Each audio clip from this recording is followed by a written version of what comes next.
Hola, ¿qué tal?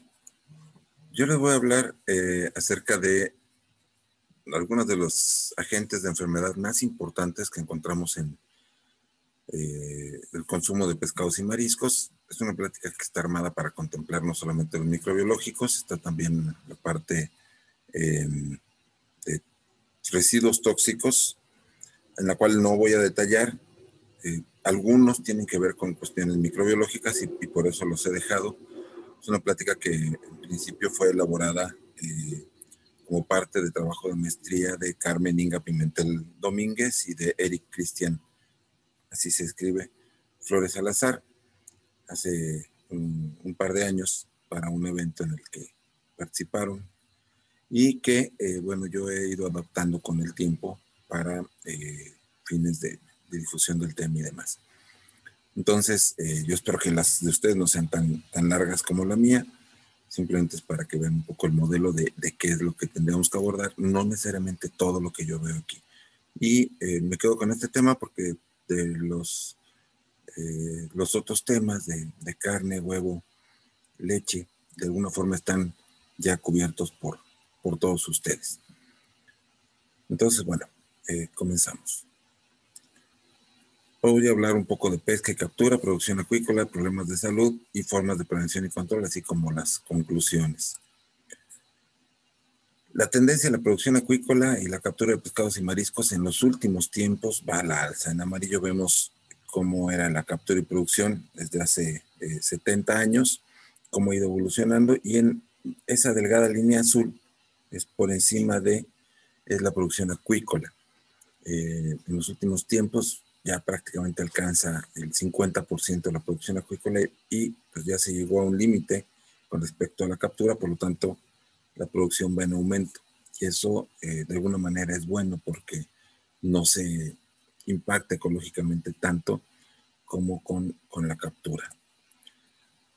Algunos de los retos que hay en este sentido es que en 10 años América Latina y el Caribe van a tener un incremento en 17% en la producción agrícola y pesquera, 19% en producción de carne, 11 millones de hectáreas en tierras agrícolas, 13% de incremento en el consumo per cápita de pescado, y esto va a requerir un 43% de incremento en la producción acuícola. Entonces, de todas las áreas productivas que tenemos en los alimentos, carne, leche, huevo, miel, la de producción acuícola es una área que tiene una fuerza más grande, una tendencia de crecimiento mayor.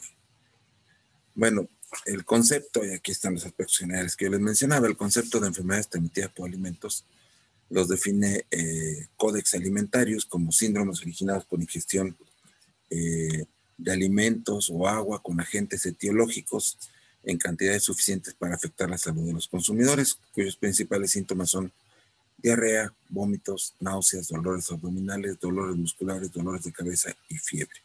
Y la sigla que vamos a utilizar nosotros para referirnos a estos síndromes es ETA, no ETAS. ETA también era una organización terrorista vasca de España. No se confundan, ¿no? Aquí se refiere fundamentalmente en español, las conocemos así, ¿no? En inglés son las Foodborne Diseases. Bueno. Y esto nos lleva al concepto de inocuidad. Inocuidad, que es una característica que tiene un alimento de no causar daño a la salud del consumidor por efectos de algún contaminante. Esta es la definición oficial, la que menciona el SENASICA. Y dentro de los contaminantes que SENASICA considera están residuos de plaguicidas, metales pesados, agentes físicos que pueden causar una lesión al momento de consumir un alimento, y los que nos interesan a nosotros son los microorganismos como Escherichia coli, Salmonella, Listeria, monocitógenas, que pueden llegar a causar daño a los seres humanos. ¿Cuál es la importancia que tienen estas enfermedades en salud pública de acuerdo a lo que nos dice la Organización Mundial de la Salud? Bueno, se estima que cada año alrededor de 600 millones de personas enferman en todo el mundo como consecuencia de una ETA. Y de estas mueren 420,000, digamos que la tasa de letalidad, ¿no? 420,000 de 600. Tendríamos que multiplicarlo. Estas, de las ETA, las infecciones diarreicas que se asocian más, bueno, la mayor parte de las infecciones diarreicas se asocian al consumo de alimentos contaminados, la mayor parte de origen animal, por cierto, y provocan que 550 millones de personas al año enfermen. Es decir, vemos que un porcentaje muy alto, más del 90%, es asociado, o sea, de las ETA, son consumo de alimentos contaminados, ¿sí? Y la mortalidad, o sea, casi un poco más de la mitad de los muertos, 230,000 de los 420,000, son por alimentos contaminados. En México no tenemos cifras representativas para determinar el número de enfermos o muertos por ETA, porque no hay una vigilancia específica hacia ETA. La vemos de rebote y ahorita vamos a ver cómo. Contamos con el Sistema Nacional de Vigilancia Epidemiológica, el SINAVE, el cual se encarga de diagnosticar casos o brotes de ETA. Y de manera indirecta, ya que son más del 90%, habíamos dicho, de las ETA, las enfermedades diarreicas, bueno, tenemos esta información de 20 años, entre 95 y 2016. Vemos que en las barritas tenemos el número de casos, que tuvo un incremento por ahí de los 90, asociado a muy probablemente a cólera, pues como que se estabilizó y tiende a ir bajando con ciertas fluctuaciones a lo largo ya del siglo XXI. Sin embargo, cuando lo comparamos por el número de habitantes, que ha ido en incremento en los últimos tiempos, pues vemos que la tasa va en una franca bajada. Y esto es muy importante, es decir, tenemos un número más o menos sostenido de casos de enfermedades transmitidas por alimentos, específicamente enfermedades diarreicas, pero la tasa va en disminución, ¿sí? Poco a poco. Aquí lo vemos, tenemos abajo la gráfica con el número tanto de casos, que son de 5 millones y fracción a 4 millones y fracción, es decir, esto en números relativos, la tasa de ser 5,600 baja a 3,900 y son, deben ser casos por millón. Bueno, ¿de qué productos estamos hablando? Pescados de agua dulce, carpa, tilapia, trucha, de agua salada, atún, guachinango, robalo, no son los únicos, son significativos. Mariscos, crustáceos como camarón, langosta, langostino y cangrejo. Moluscos como almejas, ostiones, callo de hacha, calamar, pulpo. ¿Y cuál es la población en riesgo? Pues la población que los consume, estos productos, ¿sí?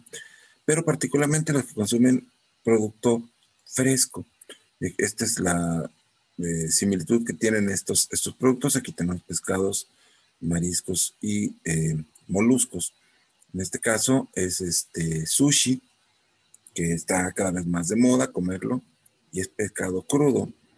Acá tenemos ceviche, que habitualmente puede ser de pescado, pero de camarón o de cualquier otro producto también crudo, cocido en limón, como un poco lo que discutía Tania en el foro de Facebook. Y por último, bueno, moluscos, almejas o cualquier otro que son consumidos con también solamente cocidos con limón o con la aplicación de algún tratamiento de salsa, tabasco, etcétera. No solamente son comidos crudos, sino a veces vivos. Hay quien acostumbra a comerlos vivos. Bueno, habíamos empezado a platicar un poquito de esto. Esto lo retomaremos más adelante, pero ya habíamos hablado de las fuentes de contaminación primaria y secundaria, que nos daban origen a contaminación microbiana, y teníamos proliferación microbianas dependiendo de las condiciones intrínsecas del alimento. Vamos a hablar a detalle de estas más adelante, que incluyen la temperatura, la atmósfera, la humedad relativa, las condiciones de empaque, extrínsecas, y la luz, es decir, todo lo que ocurre alrededor del alimento.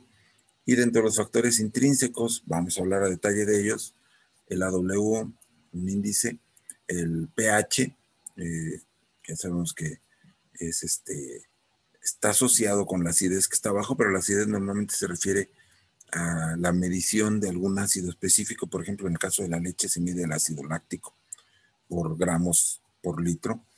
El pH no, se mide con el potencial hidrogenado, siendo 7 neutro, 0 el mínimo teórico y 14 el máximo teórico.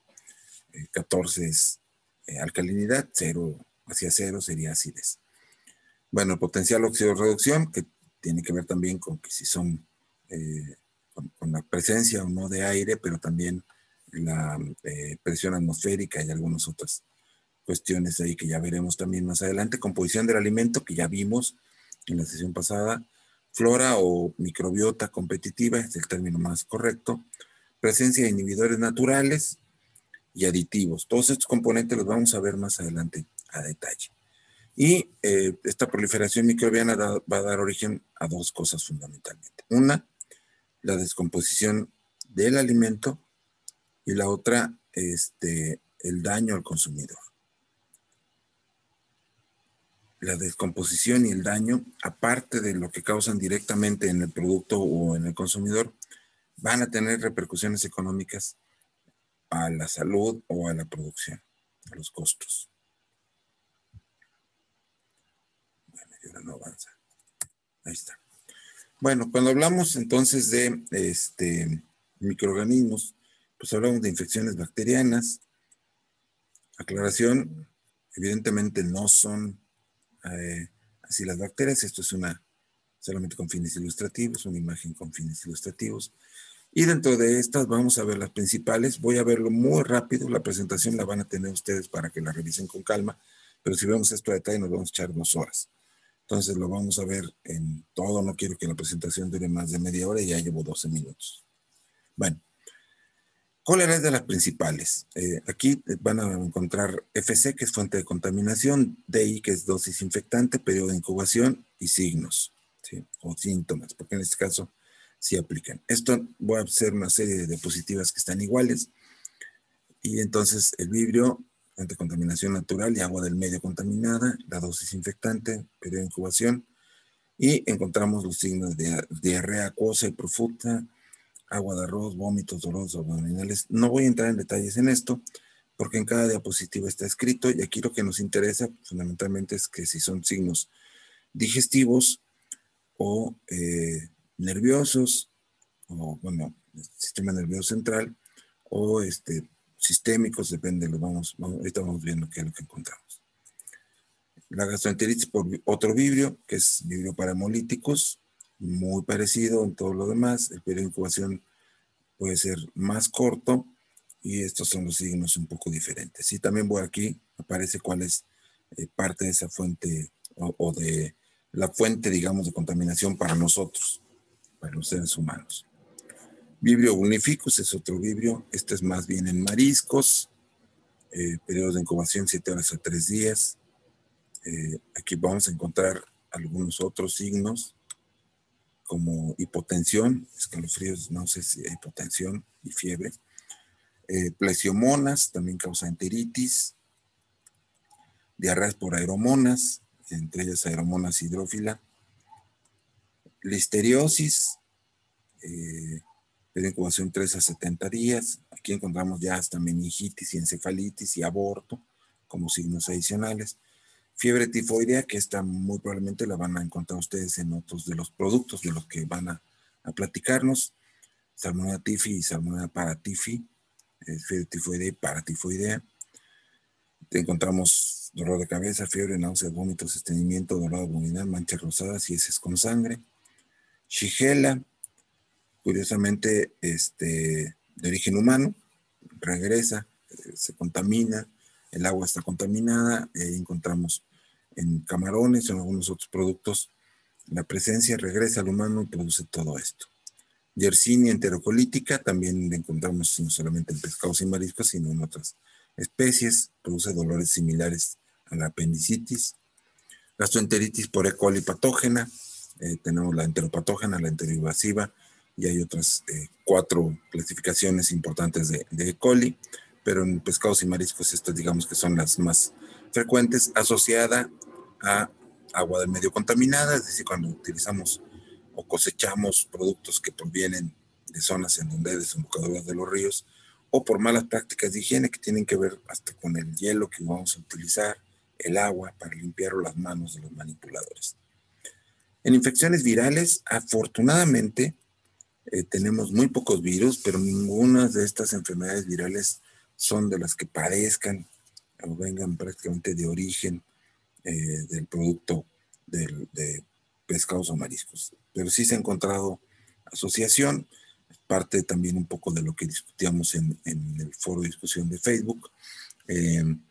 Si los virus, bueno, ahí se hablaba de SARS-CoV-2, si pudiera estar o no presente en pescados y mariscos, hubo una demanda de parte del gobierno chino hacia el gobierno noruego diciendo que le habían mandado camarón que venía contaminado con SARS-CoV-2. Fue una cuestión más bien una estrategia política para una barrera no arancelaria, ya discutiremos también de eso, pero realmente no tienen gran importancia.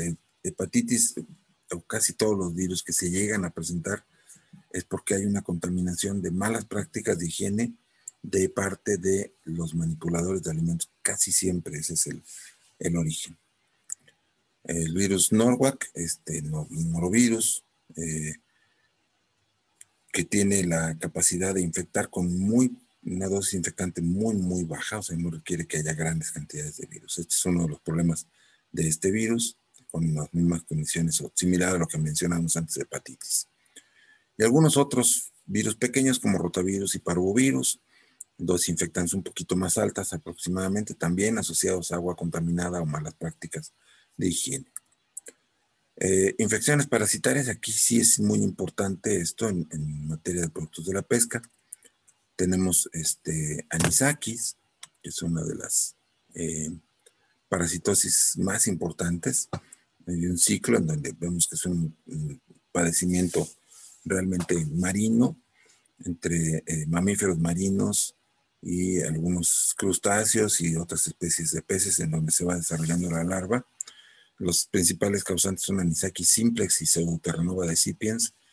Hemos en los 7 años y fracción que yo fui ayudante del profesor en el Departamento de Medicina Preventiva y que impartía prácticas en aquel entonces no se llamaba inocuidad y calidad de los alimentos. A mí me tocó cuando se llamaba inspección de productos de origen animal, pero las prácticas siguen siendo básicamente las mismas. Y cada semana yo fui coordinador de prácticas, compraba donde teníamos autorizado, que era la tienda de la UNAM y algunos otros establecimientos. Simplemente presentaba la factura de los productos de los que yo adquiría. Pero siempre comprábamos lisa y siempre en lisa encontrábamos, no estamos seguros si Anisakis simplex o Pseudoterranova, porque son idénticos. Se requieren ver a microscopio para poder encontrar algunas diferencias y hay que ser experto. Nosotros simplemente veíamos que eran nemátodos y casi siempre están en tracto digestivo, es decir, se limpia y no hay mayor problema, pero si se le da el tiempo suficiente puede llegar a penetrar a masa muscular y ahí sí hay un riesgo alto. El periodo de incubación es de 4 a 6 semanas, el humano es un hospedador accidental y vamos a tener dolor abdominal, náusea y vómitos. Reacciones también como alergias, digamos. Difilobotrium, en donde el humano sí juega un papel importante, es una enfermedad en la ciencia y una asociación, es una enfermedad típica de pueblos de pescadores. Tenemos periodo de incubación a 3 a 6 semanas, diarrea, distensión, dolor abdominal, cargas altas pueden llegar a producir obstrucción intestinal y anemia perniciosa. Clonorquiasis, también un problema de humanos, hay inapetencia, diarrea, sensación de presión abdominal y fiebre, y las cargas altas pueden llegar a producir hepatomegalia y obstrucción biliar.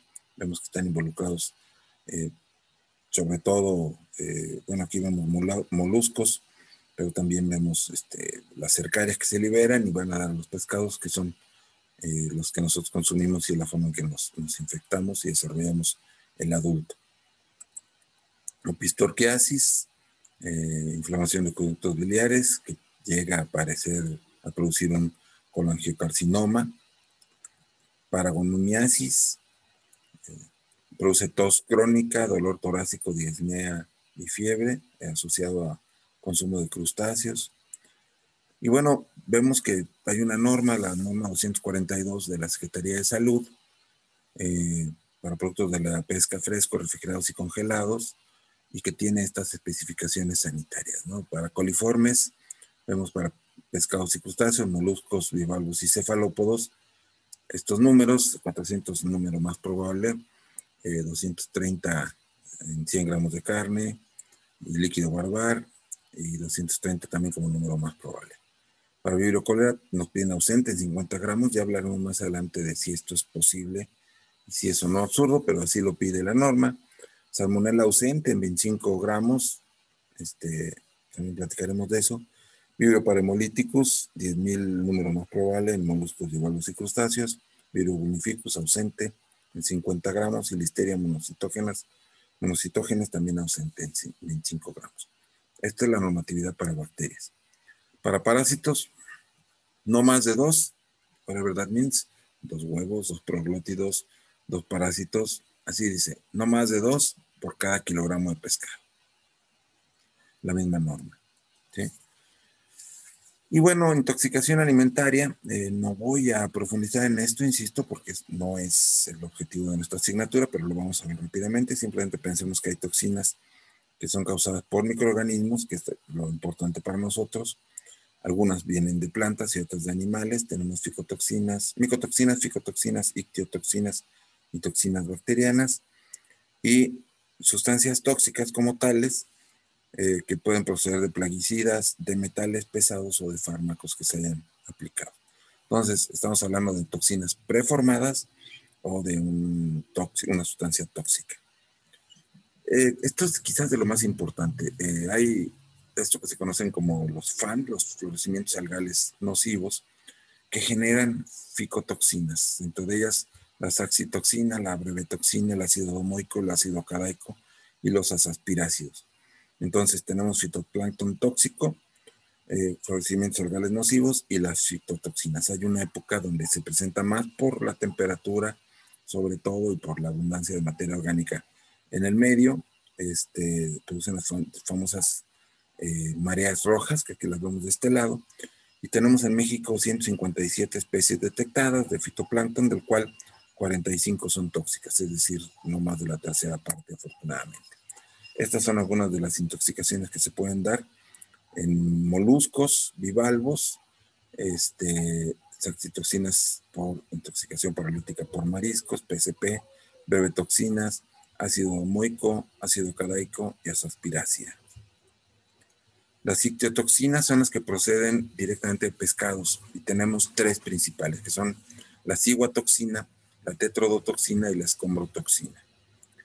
Estas producen, la ciguatoxina se conoce como intoxicación por ciguatera, la tetrodotoxina es intoxicación por consumo de botete, perdón ese escándalo, es la chica que estaba riendo afuera, y la escombrotoxina causada por histamina o intoxicación por escombroides.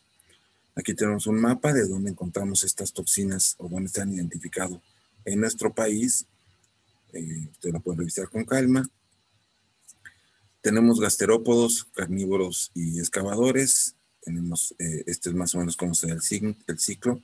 Estos moluscos, los lamilibranquios bivalvos, son organismos que se alimentan abriendo y cerrando sus valvas, sus conchas, y entonces lo que hacen es filtrar. Tiene una gran capacidad de filtración, ahí va el fitoplancton tóxico, y ya sea que nosotros lo consumamos de manera directa, con riesgo de intoxicación o muerte, o a través de consumir algunos de sus depredadores, que son estos otros moluscos, los gasterópodos, que se comen a estos. Entonces, así directamente o por comernos estos, podemos llegar nosotros a tener estas toxinas. Es un problema en México relativamente, ¿sí? Aunque está documentado poco. Hay un estudio de los años de 1976 al año 2016 de Bustillo y Guzmán, en donde el 50% de los casos detectados fue de PCP, el 46% de ciguatera y el 4% de tetrodotoxina. Vamos a ver esta información desglosada de otra forma. Aquí está. De PCP, estos son los casos, los azules son los casos no letales y solamente 21, bueno, es un porcentaje bajo relativamente de muerte. De ciguatera, solo 2 y 462 sin problema, bueno, no llegaron a la muerte, y tetrodotoxina, este sí es realmente grave porque 16 casos en donde no hubo muerte, pero en 21 sí hubo. Entonces, si sumamos todo esto por biotoxinas marinas de ese periodo de 30 años, que realmente, por eso digo que no es un problema, perdón, son 24, 40 años. Es un periodo, 1014 casos para 40 años, después de que vemos los números de casos que hay ahora por COVID, pues realmente esto no es tanto, pero es impactante, ¿sí? Y mucha gente le tiene mucho miedo comerse un cóctel o mariscos, etcétera, sin darnos cuenta que, bueno, el riesgo es mucho más alto de, al hacer las famosas fiestas y demás, que ya todo el mundo está impaciente ahorita, ¿no? Pero bueno, 44 muertes, 1014 casos. Ficotoxinas, que son causadas por dinoflagelados en general. Entonces tenemos, bueno, y algunos otros agentes, vamos a verlo, ¿no? Bueno, intoxicación paralítica por mariscos. Eh, es lo mismo que habíamos visto, pero ahora aquí ya está uno por uno. Periodo de incubación, este es el problema, que vemos que son muy cortos, 30 minutos a 2 horas, no hay tiempo de hacer gran cosa. Y tenemos signos no solamente, o mejor dicho, ni siquiera llega a haber signos digestivos, sino son fundamentalmente neurológicos. Se produce ardor, hormigueo de labios, boca, lengua, punta de dedos, habla incoherente, parálisis respiratoria y muerte. Estos son los alimentos implicados: mejillones, almejas, berberechos, ostras, vieras y abulón. Intoxicación paralítica por mariscos. Aquí vemos cuál es la toxicidad, que es muy alta, y qué se puede hacer, ¿no? Tratar de vomitar, esto está en aparato digestivo superior. Lavado gástrico, asistencia respiratoria, terapia de fluidos, carbón activado. Carbón activado, ténganlo a la mano siempre que salen de vacaciones, porque llega a ser, tiene la capacidad de absorber a las toxinas, no las absorbe literalmente, hay otra palabra que no me acuerdo cuál es, pero es un efecto terapéutico en general, con cualquier envenenamiento. En alguna ocasión que estaba yo por ahí con un amigo suicida, bueno, fue la forma en que lo sacamos, por fortuna. Alguien consiguió carbón activado en la farmacia de enfrente y se resolvió. Entonces, bueno, estas situaciones pasan, y por intoxicación también, ¿no? Entonces, el pronóstico, si uno pasa las primeras 24 horas de vida, pues es bueno. Aquí está la distribución de casos, de los 513 casos y las 21 muertes, en donde están los casos. Vemos que pues, son zonas costeras, ¿no? Guerrero, Oaxaca, Chiapas, Baja California Sur y Sinaloa. Intoxicación neurológica por mariscos, NSP, también signos neurológicos, pero aquí sí llega a haber un poco de signos gastrointestinales, también periodos de incubación cortísimos asociados a moluscos, como mejillones, ostras y almejas. Intoxicación neurológica, aquí tenemos recuperación completa en unas horas o pocos días, en menos de 24 horas, y afortunadamente no se registra mortalidad. Verbetoxinas, casos de intoxicación por aerosoles, aquí vemos en Tamaulipas y Veracruz, y esto quiere decir que ahí se ha detectado la toxina propiamente, ¿no? En el Golfo. Diarrea por mariscos, dinoflagelados también, ácido cadaico y algunas otras derivaciones, también periodos de incubación muy cortos, signos solamente gastrointestinales. Alimentos implicados, básicamente los mismos: moluscos, toxicidad, tratamiento, generalmente no es un problema tan grave, no se requiere hospitalizar. Y tenemos distribución de toxinas diarreicas, no se sabe de casos, pero sí se han encontrado las toxinas, al menos en Baja California Sur. Y intoxicación amnésica por mariscos, causada en este caso por diatomeas. Alimentos implicados, todos vemos que son sustancias tóxicas, pero estamos hablando de que son originadas por microorganismos, ¿no? Aquí están síntomas de intoxicación leves con ingesta, aquí está la dosis, cuál es el patógeno específico y el tratamiento, ¿no? Aquí sí se requiere hospitalización y llega a haber aplicación de tratamiento. Bueno, distribución de atomeas, perdón, me distraje porque recibí un mensaje de la doctora Claudia Alcázar. Tenemos invitada el lunes, ¿cierto? Tenemos invitada. Bueno. No hay informe de casos. Los aspirácidos en mariscos, Alimentos implicados, otra vez moluscos. Aquí tenemos las aspiráceos en mariscos. Esos afortunadamente no los tenemos en nuestro país, solamente los encontramos o se encuentran por allá en costas irlandesas y de otros países europeos. En Irlanda es donde es más importante, pero toda esta zona costera del mar Báltico y el mar del norte, del Pacífico, del Atlántico Norte, perdón, son donde llega a encontrarse. Las ictiotoxinas asociadas ya a pescados propiamente dichos. Entonces tenemos intoxicación por ciguatera, también por un dinoflagelado con 3 cuadros, tanto gastrointestinal de 2 o 3 días, neurológicos, una semana a 6 meses y cardiovasculares 2 o 3 días. Alimentos implicados, aquí están fundamentalmente estos pescados depredadores grandes, barracuda, pargos, mero, caballa, jurel y corvina, pero hay otras, en total son 400 especies aproximadamente las implicadas.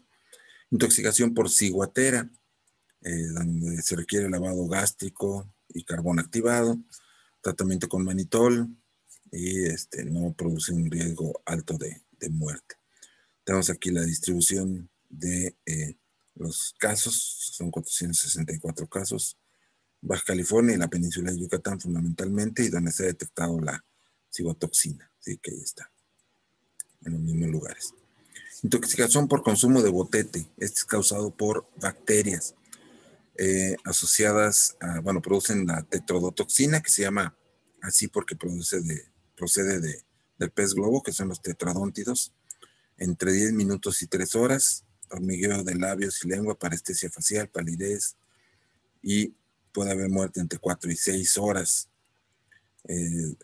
Los alimentos implicados son todos los pescados de la familia Tetradontidae, los peces globos, y le encontramos en gónadas, hígado, intestinos, piel y rara vez en músculo. Estos pescados se comen, pero requieren que un experto los manipule para que no haya una intoxicación. La dosis letal es de 2 a 3 miligramos, muy poquitito, de la tetrodotoxina por persona.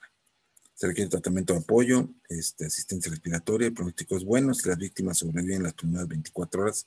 Se considera una enfermedad grave con alto riesgo de muerte. Hay un capítulo de Los Simpsons donde Homero come en un restaurante japonés esto y tiene riesgo de muerte, amanece y ya renace a la vida, ¿no?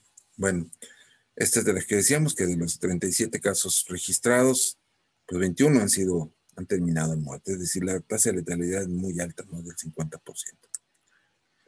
Intoxicación por escombroides, y aquí las buenas prácticas tienen que ver, ¿no? Tenemos las escombrotoxinas, que son histamina, putrescina y cadaverina, y se da en pescados que tienen alto contenido de histidina, que se puede transformar en histamina a través de bacterias como Morganella, Klebsiella, Hafnia y Proteus, que produce signos alérgicos, gastrointestinales, neurológicos y cardiovasculares. El periodo de incubación también es corto, de menos de 5 horas. Estos son los alimentos implicados, pescados con alto contenido de histidina, como el atún, el bonito, la anchoa, la sardina y la caballa. Los niveles de histamina en el pescado causan intoxicación, son de más de 200 partes por millón o hasta 500 partes por millón. Pacientes de edad avanzada pueden requerir hospitalización. Se requiere aplicar antihistamínicos porque estamos hablando de histamina, y puede haber recuperación si hay una intervención oportuna entre 3 horas o varios días, y no hay riesgo de muerte afortunadamente. ¿Sí? Metilmercurio, que es un metal pesado. Ya sabemos el síndrome de Minamata, si no lo platicaremos si quieren ustedes más adelante. Tenemos que es causado, que adelante hay un esquema que explica, ¿no?, dónde viene el mercurio. Se arroja al ambiente, normalmente de origen de las industrias o de la minería.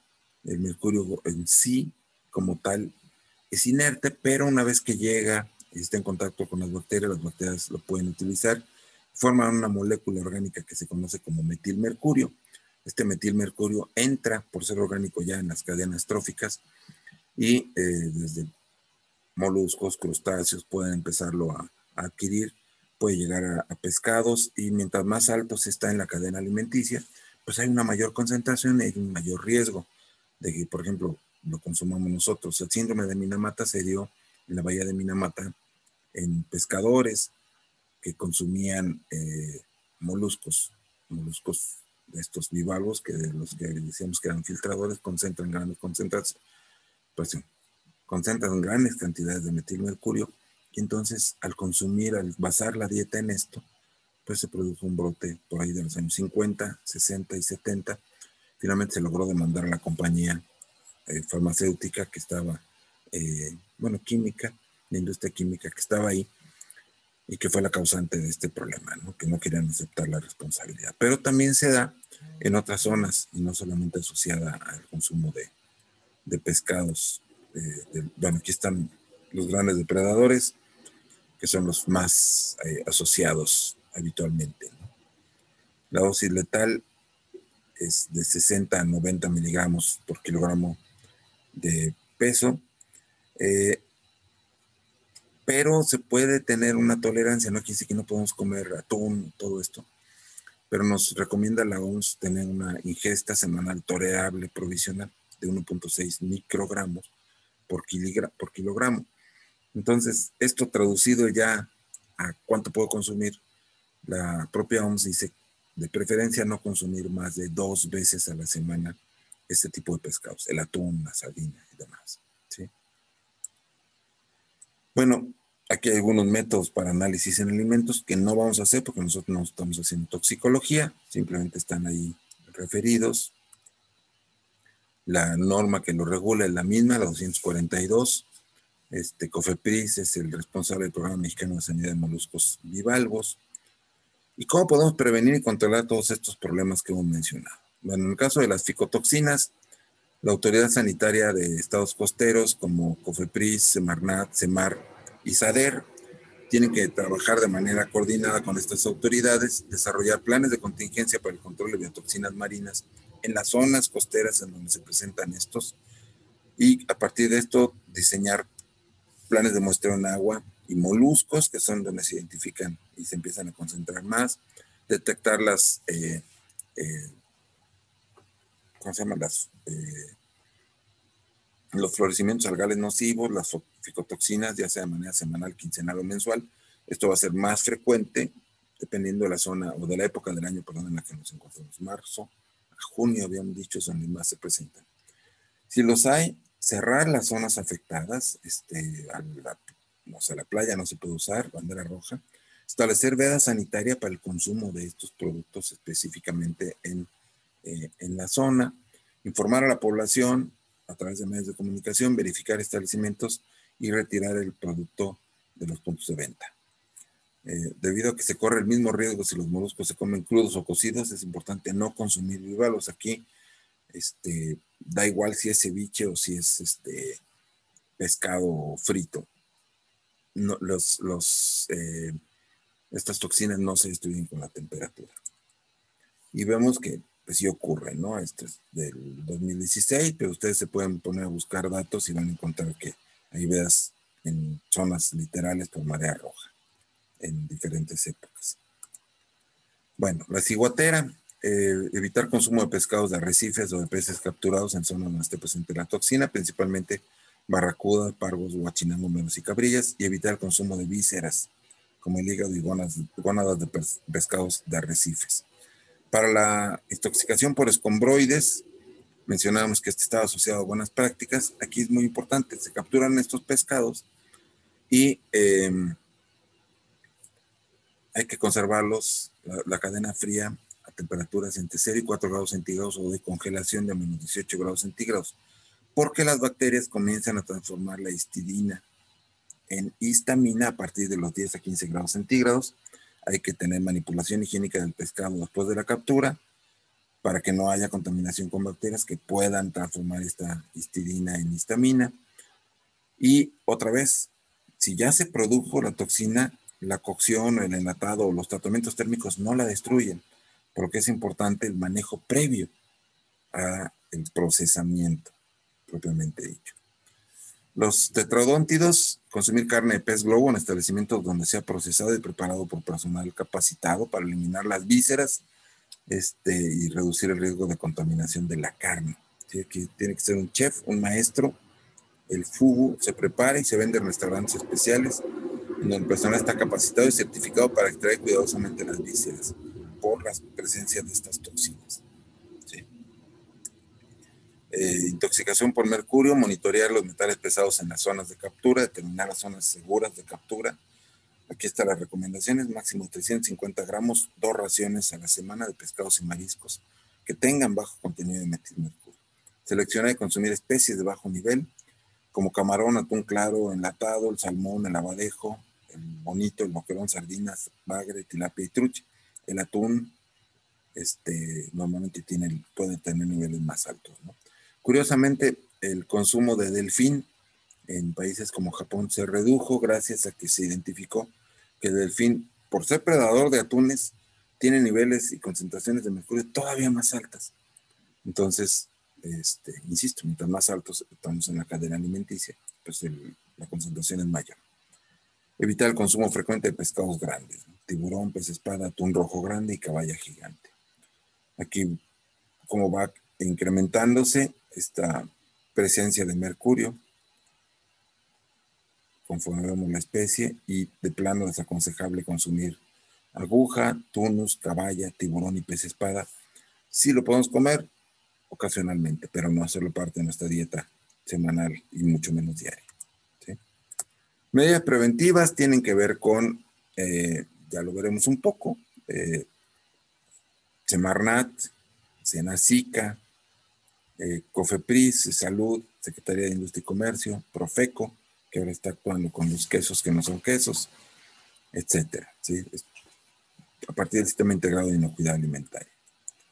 En la producción, higiene personal, limpieza y desinfección de equipo y materia, control de calidad del agua, zonas aledañas, cercado, malla, uso de agua potable para evitar otras habilidades, es decir, las buenas prácticas acuícolas, ¿sí? En pesca, higiene del personal, limpieza y desinfección de equipo y material, control de temperatura del producto y pesca en áreas aprobadas. Para el procesamiento primario, pues ya sabemos, higiene personal, limpieza y desinfección de equipo y material, control de temperatura del producto, uso de agua potable, procedimientos operativos estandarizados de saneamiento. Un POE sería el manejo de la temperatura, por ejemplo. No es de saneamiento, es un procedimiento en donde tenemos que hacer algo bien y que tiene que ver el tiempo también. Y el hazard, ¿sí? Del cual podemos tener una plática si ustedes quieren.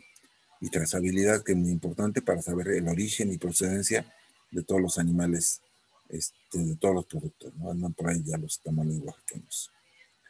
Para el consumidor, higiene, lavarse las manos después de ir al baño, lavarse las manos antes de preparar alimentos, lavarse las manos durante la preparación o al cambiar de productos para evitar la contaminación cruzada, sobre todo cuando manipulamos productos crudos como carne, pescado, huevo, y después productos que no se van, bueno, todos estos van a recibir un proceso térmico, pero después hacemos la ensalada, tenemos que lavar las manos y las superficies, por eso dice limpieza de equipo, mantener una higiene en general, ¿no? Lavar en caso de ser necesario, desinfectar el material utilizado durante la preparación de alimentos para evitar la contaminación cruzada, separar alimentos crudos de cocidos y no utilizar material de alimento crudo con alimento cocido.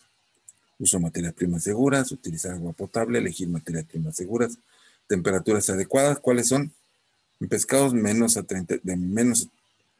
temperatura inferior a los menos 35 grados centígrados por 15 horas o a menos 18 por 7 días, destruyen a los parásitos que pudieran estar presentes, ¿sí? Si vamos a comer sushi, si vamos a comer ceviche, pues por lo menos esto, ¿sí? No destruye las bacterias, pero sí a los parásitos. Y cocinar, es decir, pescados y mariscos entre 56 y 66 grados centígrados por 5 minutos mínimo, destruye bacterias, virus y parásitos, no las toxinas. Cocinar el pescado hasta que esté opaco, color blanco leche, y se deshaga con el tenedor, es la forma de que nos damos cuenta. Cocinar camarones hasta que alcancen un color opaco, blanco leche. Y cocinar los bivalvos hasta que solitos se abran, como en la paella. Conclusiones. El consumo de pescados y mariscos va en aumento, la captura de estos productos ha llegado al límite, la producción acuícola está en franco desarrollo, es importante un manejo higiénico y sanitario, tanto en la captura y producción como en la transformación y procesamiento de pescados y mariscos. Y la temperatura de conservación y de preparación son cruciales para contar con alimentos sanos e higiénicos. Y entonces, bueno, la tarea es para el lunes, vamos a ver si la doctora Luz del Carmen nos acompaña con su presentación estamos a la espera de la confirmación. Si no, el lunes nos vemos, ustedes traen sus temas, los presentamos y discutimos esta presentación. Y si estuviera la doctora Luz del Carmen, la química Luz, perdón, del Carmen, pues entonces se trabajaría con ella y este tema lo abordaríamos hasta la otra semana. ¿Ok? Bueno, un saludo, muchas gracias y que tengan bonito fin de semana.